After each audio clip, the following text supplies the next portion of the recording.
In the mountains of Yemen in the 11th century, at a time when power was dominated by men and kingdoms were shaped by warfare, one woman rose to rule with wisdom, intelligence, and remarkable political skill.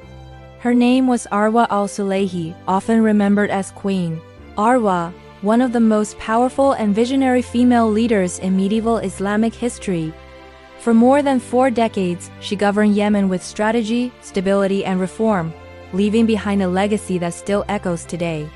Arwa was born around 1048 CE during the rule of the Sulayhid Dynasty, a powerful Ismaili Muslim dynasty that controlled much of Yemen.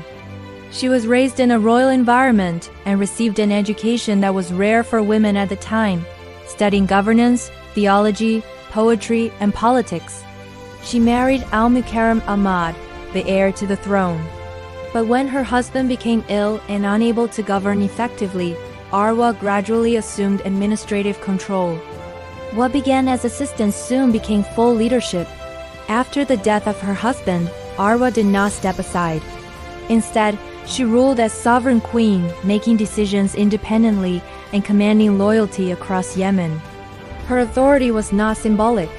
She issued decrees, led political strategy, and was officially recognized as ruler. Most remarkably, her name was mentioned in the Friday Khutbah, a public sign of legitimate political authority in Islamic governance. This was a rare honor, especially for a woman in that era. Queen Arwa's governance was marked by intelligence and strategic foresight. She moved the capital from Sana'a to Jibla, a more secure and strategically located city, strengthening political stability. Under her rule, administrative systems were organized and strengthened, tax systems were better regulated, infrastructure projects improved trade and agriculture, irrigation systems supported farmers in rural communities. She understood that a strong state depends on both economic stability and social justice. Rather than ruling through fear, she ruled through calculated diplomacy and administrative efficiency. Yemen during the 11th century faced tribal rivalries and regional tensions. Queen Arwa demonstrated extraordinary diplomatic skill.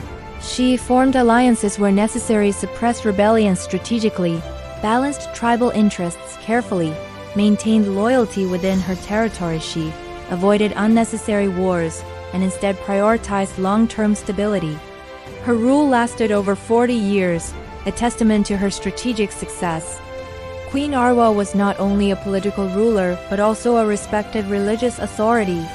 She corresponded directly with the Fatimid Caliphate in Cairo and was recognized as a spiritual leader within the Ismaili tradition. She built mosques, schools, and centers of learning. One of her most lasting architectural legacies is the Great Mosque of Jibla, which still stands today. Through education and scholarship, she strengthened Yemen's intellectual life. Under her governance, Yemen witnessed cultural and architectural development. The city of Jibla flourished as a center of administration and learning. Her projects demonstrated not only power but vision. She understood that lasting influence is built through institutions, not just military victories. Queen Arwa ruled until her death in 1138 CE. Her reign of over 4 decades remains one of the longest and most stable in Yemeni history. She proved that leadership is defined by wisdom, resilience, and strategic governance, not gender. In a medieval world dominated by kings and warlords, Queen Arwa stood as a symbol of capability and statecraft. Today, historians remember her as one of the most visionary female rulers of the Islamic Golden Age. Arwa's story reminds us that great leadership transcends time, culture, and expectation.